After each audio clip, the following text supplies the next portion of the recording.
So good morning, Izzy and Andrew. How are you this morning? Good morning. Good morning. How are you doing? I'm good. Have you been out and seen your bumblebees yet today? Oh, bumblebees, honeybees. Yes, we've been watching the wildlife here, the birds on the bird table. So one benefits of this awful lockdown. Yeah, right. Absolutely amazing way to be mindful, isn't it? As being outside and enjoying, especially nature in springtime. Like, it's just absolutely fascinating how you see the change in the birds that are around. You know, like you say, the bees are now flying around. So you're very, very lucky to have that. Well, thanks very much for coming along today. This is the Our Minds Work podcast. And the reason why I started to do these is just a little bit of background. Our Minds Work help workplaces to become mentally healthier workplaces. And since the situation with COVID-19, the workplace has now changed considerably, where we have now a lot of people who are in furlough and even home working, and even people who are still going out into the workplace. It's changed a lot for people. And over the past couple of weeks since lockdown, we've heard reports of people reporting higher levels of poor mental health, especially since lockdown was announced. The speculation out there now that the current situation, we may see an increase in suicide. And one of the things that we've also noticed is that I think there's over 600,000 mental health first aiders in the UK. I mean, that's a huge amount of people. And a lot of those people are actually in the workplace. So their roles have also begun to change. We've heard of organisations asking mental health first aiders to kind of step up a little bit and be more proactive around contacting their colleagues to check in on them, rather than waiting for a colleague to come and speak to them more reactively. So we have trained our own mental health advocates. So the role's a little bit different to mental health first aid, and it's more proactive and around campaigning. But what we're planning on doing with our advocates is having virtual meetings with them to say, okay, if you are going to be more proactive and step into this role and contact colleagues, what do you need to do that? What are your fears around this? So I just wanted to have a chat with you today about, if those mental health advocates and mental health first aiders are listening to this, how can we help them to leave here with a little bit more confidence on how they can manage some of these situations that they might find themselves? So just before we start with some of the questions, just a little bit of an introduction from yourselves. I mean, I remember meeting you both together when you guys were delivering the ASIST training for our emergency services with the blue light program that I was involved in with National Mind. And I was telling Izzy when I was speaking to her last week that Andrew, the way that you deliver ASIST, even to this day, the hairs just stand up on my arms and the back of my neck because it's so powerful. But the ASIST training is very, very powerful anyway. And I still remember the training that I had, almost 15 years ago now, when I was working in health and social care. So just a little bit of an introduction from yourselves, if that wouldn't mind, because I know that you are ASIST master trainers. Okay. So thank you for inviting us to speak. First thing I should say is we are a husband and wife training team, which makes us a very rare combination, even internationally. Wow. So we deliver LivingWorks training. LivingWorks have been based in Calgary in Canada, and they've been the world leaders in training suicide prevention caregivers, believe it or not, since 1983. Wow. And they've trained over 2.1 million people around the world now. So they're an amazing, quite small organization with a very outreach.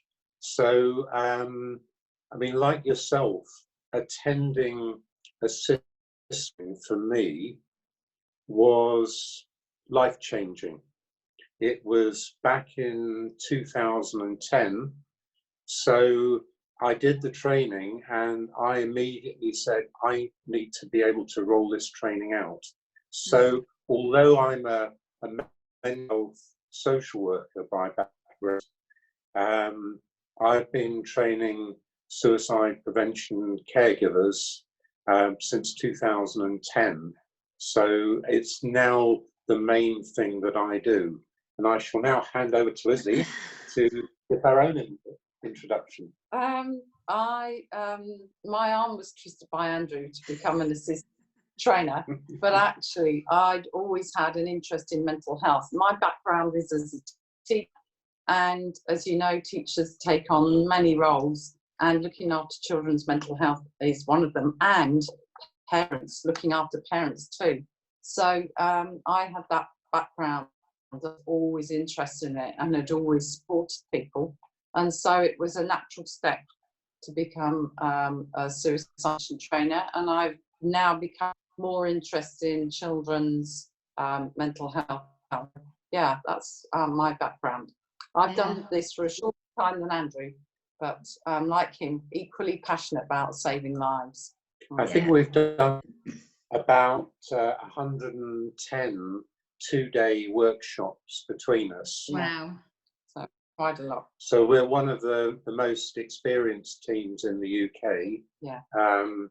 And we, of course, need more trainers around UK, because actually, although Works have a network of over 7,500 trainers around the world, we've only got about 120, 150 active trainers in the whole of the UK. Right. So we need more trainers, and of course the way to encourage them is to get more people aware of this life-changing training that you and I and Izzy have all experienced as participants, and that people subsequently go on to want to become trainers, which is going to be where it becomes sustainable. Yeah, definitely. And I know that you also deliver mental health first aid training as well, Andrew. And I was just wondering about, you know, the level of difference between the skills provided is significant, I think. And I mean, a lot of people who are listening to this probably already know how I feel about mental health first aid. Especially for the workplace, I think it can be quite dangerous if people aren't supported, and whole processes and procedures are not put in place to make sure that it fits into an organisational perspective. And I think that is a huge difference. The amount of information that's covered around suicide and managing suicide and mental health first aid versus suicide skills covered for a whole 2 days with ASIST. I mean, the difference is massive. Do you have anything to kind of say about the difference? Do you think that it's covered enough in mental health first aid, or do you recommend even people who've been through mental health first aid training should go on the ASIST course as well? Yeah, it's a very good point, Emily, because there is a huge difference between the level of input into mental health first aid about suicide awareness than actually being trained as a suicide intervention caregiver. And mental health first aid to cover a huge amount in the same time as people get to learn about how to deliver a suicide intervention. So the courses are 2 days, but actually the ASIST training, you have a full 2 days to get people to the level of confidence to be ready, willing, and able to do an intervention if they come across someone with suicide thoughts. Yeah. Yeah, completely agree with that. And I think mental health first aid is, I think one of the problems is it's created a title. So when people have been trained in it, they're now a mental health first aider. So they now have a title, and there is a level of expectation on that people to be able to manage and deal with these situations where a colleague's experiencing suicidal thoughts. Whereas ASIST doesn't do that. It just provides you with the skills to add to what you already know. And especially if you're already working in health and social care profession already, it's just an additional skill building course. So I think that's a little bit of a difference as well. And I think if we are serious about creating suicide safety workplaces, I probably agree with you that mental health first aid on its own isn't enough, and that people should go on and complete ASIST training. Yeah, definitely. So, Do you want to say a bit about that? I was just going to say that it's absolutely, if you've got, you're a mental health first aider, you know, you hope that somebody would have the confidence speaking to someone, say at the moment on the telephone, to ask them, are you thinking about suicide? But then where do you go from that? You need someone that you can link them to, connect them with, who can do a full suicide first aid intervention. And if you haven't got one of those in your workplace or company, you've got to know who to connect them with outside that's going to be safe. And that's a, you know, different sort of ball game, isn't it? Compared to just chatting about mental health generally and how are people feeling, and, you know, in your familiar territory. It's very different. I find that you're dealing with a suicide crisis rather than just a mental health crisis. Yeah, I completely agree. A healthy workplace is probably going to have a lot of things going on. It's going to look after the physical health of the people. Yeah. It's going to make sure that there are no health and safety at work issues, trips and slips. It's going to need the safety from fire. It's going to have first aiders, fire wardens.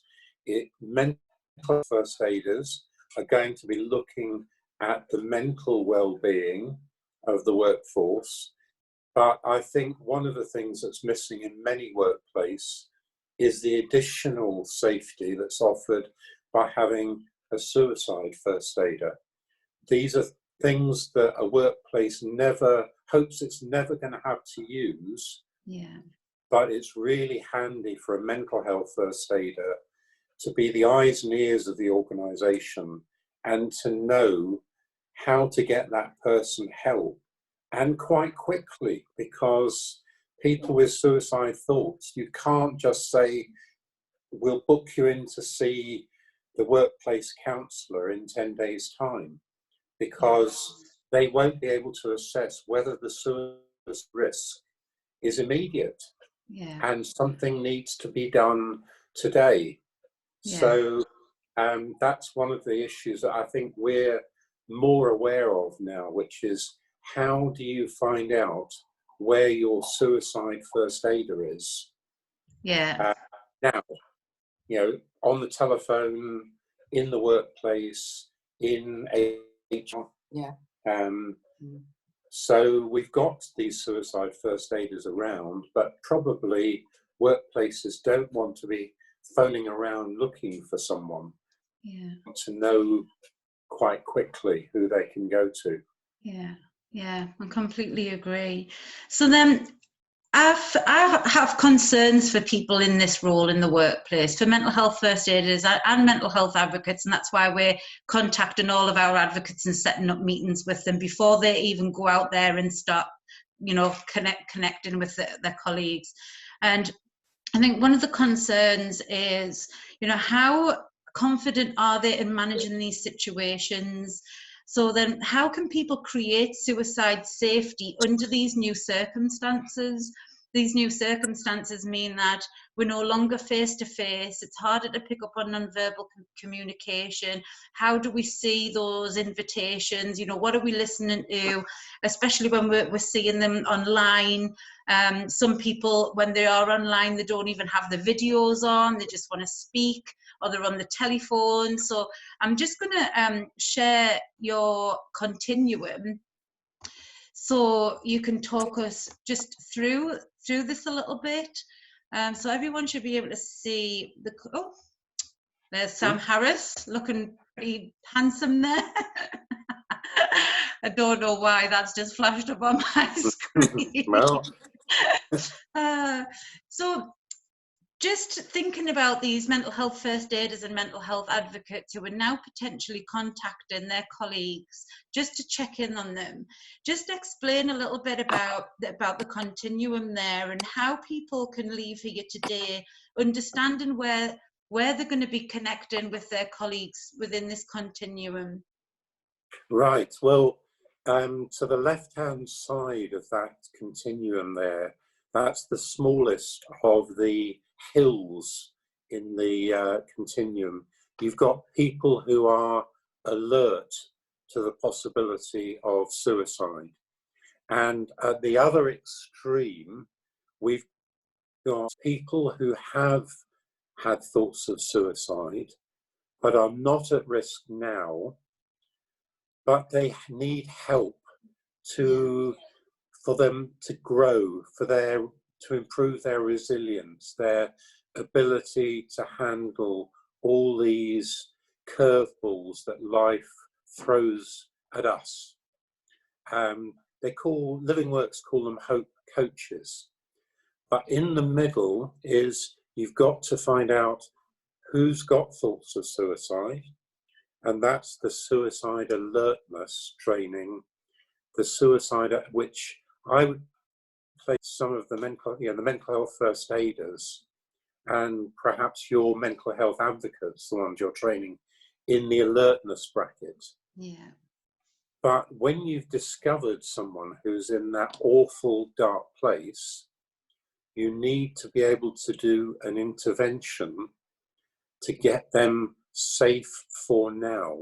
Yeah. And that's not safety forever. That's where the coaching comes in, and what changes people are motivated to make in their life. But in that middle, that safety for now is an incredible opportunity for someone to make not a choice between dying by suicide and living, because they're very difficult choices to make. A third choice, to stay safe for now, is what most of us would feel able to say, okay, let's give it a go. Let's give life a go. Let's see what suicide safety is. And we don't train people in that on mental health first aid. Yeah. We train them to be alert. And we actually get a lot of people who come on our 2-day assist workshops who've done mental health first aid, who say, I need to learn more. Have you got anything else you could add to the LivingWorks and their vision? I think that it's very, very helpful to have more skills than just being alert, although that's a very good start. And if people are, checking in on colleagues and what have you, if you can have a good enough conversation and ask enough questions to find out whether suicide's the issue, that's a really good start. But you need more than that. That's the danger. That's what leaves people exposed. Mental health first aiders exposed. But they're good at signposting people. They just need the extra skills to be able to go on and make a safety plan and do an intervention. Yeah, and I think I completely agree, and I've worked in the health and social care sectors in mental health, substance misuse, young people for over 20 years now, and one of the things that we do realise just by looking at your continuum here as well is The easiest bit is probably to ask about suicide. The hardest bit is how you deal with that situation once that person has said yes. And they aren't always lovely situations where you go, okay, right, let's get you some support, and we contact the crisis team, and the crisis team come and save people's lives, and because it's much more complex than that. And those conversations can be very, very difficult, can be very, very draining. They can actually go very, very wrong sometimes as well. Some people may not want you to breach confidentiality and get them support, and could run out of the room, become aggressive. You know, there's a whole host of different scenarios, the way that conversation can actually go. And I think you're right. I think mental health first aid and our mental health advocate training does not give people the skills to manage those complex situations. And even just getting somebody professional support can sometimes take hours. Yeah. Yeah, if I could add, I mean, it's a very good point you make there. Now, our mental health first aiders and mental health advocates will be encouraging someone to seek professional help. That's one of the E's in algae that people are taught. Yeah. But sometimes, unless you have an extra layer of information, a referral to, say, a crisis team because someone's got thoughts of suicide may be rejected because on the information presented, this person is not about to act upon their thoughts. So it's not a crisis in their terms. Yeah. But these people still need a suicide safety plan. It's going to be a different looking plan to someone who is about to take their own life. Yeah. So the majority of people in the workplace who have thoughts of suicide do not necessarily tick the boxes to be an emergency, a mental health emergency. Yeah. But by golly, they need help. But it's different help, and that's the type of help that participants on ASIST talk about and they practice. You know, it's about two work colleagues. You know, one of them is struggling, so they might need help with debt counselling. They might need some help from HR. They may need to access in-house counselling support, but it's not a mental health emergency. Yeah. But they still need help to stop those suicide thoughts down the road from becoming more serious and likely to have suicide actions. So you can't train a mental health first aider in the fine-tuning of suicide safety planning, which in ASIST is called the safety framework, until they have more time. You cannot cover that in a very intensive 2 days, which is what mental health first aid does. So it does a great job in making people less afraid to broach the subject. But workplaces need to know, right, we need to get on the phone either to someone within their organisation or very accessible to give immediate help to see if this, or to get this safer for now. Yeah. Yeah. And I think this is definitely going to be a problem with the current situation as well, as, you know, people are probably much less accessible right now. I know a lot of people are being turned away from the GPs unless it's an emergency. So even getting a GP appointment can be very, very difficult right now. You know, I've had experiences calling the crisis team with patients, clients who have just been who actually had a plan, had the medication there, And when I put them on the phone to the crisis team, all the crisis team did was ask them a few questions, asked about the plan, and then actually asked me to move the medication to somewhere which was high up. It wasn't even about removing it, because that person needed that medication. It was that person's medication that they needed to take daily. Yet could have done some serious damage if they'd taken it in large amounts. So, you know, leaving a situation like that, especially for somebody who is now potentially, you know, speaking to someone on Zoom or over the phone, you know, what kind of pointers do you think we can give people who are potentially in situations like this, where they've found out that there's a plan, they've asked the question, they know that there's a plan, yet there isn't that immediate support for people, they're unable to get into the GPs, and the crisis team, you know, aren't making any specific inroads to managing that situation as a crisis? So, I mean, that's a really good point there. And a suicide first aider will be equipped to be able to have a different type of conversation that many people experience and get very frustrated about when they phone someone expecting an emergency response. So if you were to refer me to a crisis team, Emily, and say, I'm with Andrew today, he's thinking about suicide, yeah, they would not, I believe you me, quite rightly get very excited about that and respond immediately, because probably in the course of a year, there would be 2.3 million Andrews around if we knew where they were. So the suicide first aider can give them the detail that gives them the best chance to respond appropriately. So I'm with Andrew today. He's thinking about suicide, and he has a plan to get in his car and drive very fast and crash into a brick wall.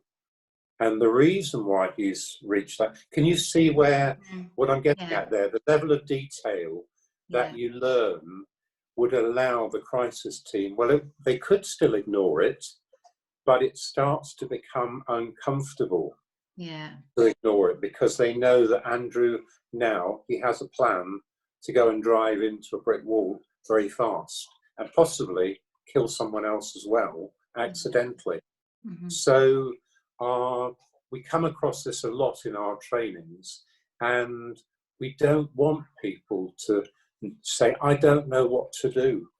We want people, and if necessary, we say, if you're not getting the response, take people's names, because at the end of the day, they're going to have to be accountable if they say to you, we're not coming out. We've been out to Andrew 3 times this month. But otherwise, we say, take them to A&E, even amidst COVID-19 crisis. If someone is so at risk that they're about to end their own life by suicide, that is accessing services. It may not be ideal, but a suicide first aid trained person would be best equipped to actually advocate on behalf of that person with thoughts of suicide. And I think that's really, really important that we push that message, that if there is a life at risk, then COVID-19 social distancing rules are cancelled for that person in that moment, to make sure that they are protected and they are kept safe. And I think it's really important that we make sure that message it's just actually being announced as well. That I've seen something around domestic violence as well. If you are experiencing domestic violence, social distance, and you know, you need to protect yourself and find a safe place. And I think this is exactly the same for mental health. When there is a life at risk, that we have to get them support. And like you say, even if we know where they live, we could pick them up and take them to the emergency services. But I think the key element there is getting them emergency support from professionals straight away, isn't it? You know, yes, you may have the skills through ASIST or mental health first aid training, but you're not professionals, and those people are not there to provide keeping people safe, because that's not what their role is. Absolutely. And lots of organisations have not even heard of LivingWorks or their training courses. And we've got a bit of a problem in the UK in that there's no national focus, there's no national organisation. So the blue light training, where we met a couple of years back now, was only happened because National Mind got some money from the government, from the bankers' LIBOR fines. So there's no national kind of central bank that says this is where you go to access the training. So it's about organisations like yourself making employers aware that this training is available. It is not expensive. I mean, a suicide costs us as a society over £1.7 million. That's one single suicide. And some people shake their heads when they hear that figure, because they think, well, how do you come up with that figure? Well, there is the opportunity for that person throughout their life and their family who may be disadvantaged for generations. People can put a monetary value on that. And all the emergency services. So if you compare £1.7 million with the cost of training one suicide first aider, which would be somewhere in the region of £125 to £150 for 2 days training. It's so, even if you look at in-house training for some of these organisations, it contributes so much. It's about getting the message out. That's why we're very grateful for the chance to talk to you today, Emily. I completely agree, and it's definitely something that we will be looking at once life gets back to normality and we can see people face to face again. Is to look at offering our mental health advocates the ASIST training as part of their membership program, because I do feel like they are essential skills. And it is in such in-depth and build that confidence that if we are going to put people in the workplace with an expectation that they have these conversations, we need to make sure that they're fully supported.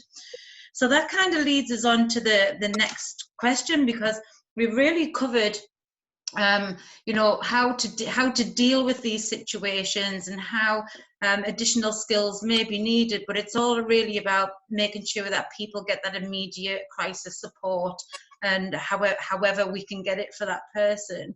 But what we haven't talked about is the employer's responsibility behind all of this. And I think one of the things that we found that is missing around this is a lot of organisations don't have a safeguarding policy and procedure, or they do and it's only for young people and apprentices. It's not really for adults and colleagues. So looking at it from an HR and an employer's perspective, it's a huge responsibility to then protect the mental health first aiders and advocates, but also the colleagues, because we're talking about breaching confidentiality here as well. And we're also talking about the aftermath of this situation. How do people get that ongoing support, especially for mental health advocates and mental health first aiders who've had to deal with a situation like that? That can be really, really emotive and stressful in itself. So just thinking a little bit about employers' responsibility, do you feel that employers need to have very clear policies and procedures on managing situations like this, and how they're reported and escalated and supported afterwards? Yeah, I mean, absolutely. I mean, it's the duty of care which underpins all this. And I would suggest, if I were approaching employers and I had been aware that they have mental health first aiders, I'd be saying, well, part of your duty of care is having these mental health first aiders equipped with the next steps. They haven't been trained to do suicide interventions. So as an employer, if you're saying mental health first aid is part of our responsibility to our workforce, I would say the mental health first aider, they've got a duty to them as well to not leave them with the worries. We all worry about people who've got thoughts of suicide, quite rightly. But sometimes these mental health first aiders, I'm picking up from what you've said, might be left with the worry, not knowing. They phone up the crisis team, we don't seem very concerned about it right now. What do they do with that? Presumably they go home with that worry. Who do they talk to in the workplace? And you know, doing mental health first aid is an incredible role. It's a wonderful role, which it's a bit like in this crisis, we've seen so many people stepping up to the plate, nothing to do with money or what you've got to do because you are X amount of workers. People are doing this because they're motivated, they have a kind heart, they have a wish to improve things in their workplace. So why would you want these kind people left with a worry when there is a process? There should be a process within departments to at least share that worry, you know, in terms of ongoing support, and also to bring in other people. You know, it's for aid, it's not about forever, but these people have got to be looked after because they're precious. Yeah, without a doubt. And a lot of people who do become mental health advocates and first aiders, they generally have had their own lived experience somewhere down the line as well. And I think it makes it even more important that we take care of their mental health. And these can be very, very stressful situations. And I think for workplaces to have a very clear policy and procedure on breaching confidentiality for safeguarding problems, it needs to be very clear on how that's reported and escalated. And I know there is no legal documents that anybody has to complete, yet if there had been a physical accident, you would be expected to fill in an accident form. If there's been a potential safeguarding risk in the workplace because of suicidal thoughts and feelings, you don't have to actually write anything down. But we would say that it's best practice to use a critical incident reporting form or create a safeguarding incident form so that it is all documented and people are paying attention to it and collecting that data to make sure that if something ever does go wrong for an organisation as well, that there is evidence of, well, we did this, we did this, we did this, we followed these procedures. Because I think also mental health first aiders and advocates need that protection too. If something does go wrong and that person walks away and still decides to take their own life, that is a huge amount of potential guilt and responsibility on that mental health first aider who dealt with that situation. So I think the aftermath of these really has to be planned and structured so that that support is available for them, and there is some kind of reporting procedure internally as well. Yeah, I mean, ASIST training helps, and of course many people who've done mental health first aid, because of the types of wonderful people that they say, I want to learn more, I want to be a suicide first aider as well. And in a minute I'm going to ask Izzy to say a bit about safety first, which is one of the things we teach people about in safety planning, which allows a suicide first aider to do things like breach confidentiality, and to be able to use the safety planning for recording.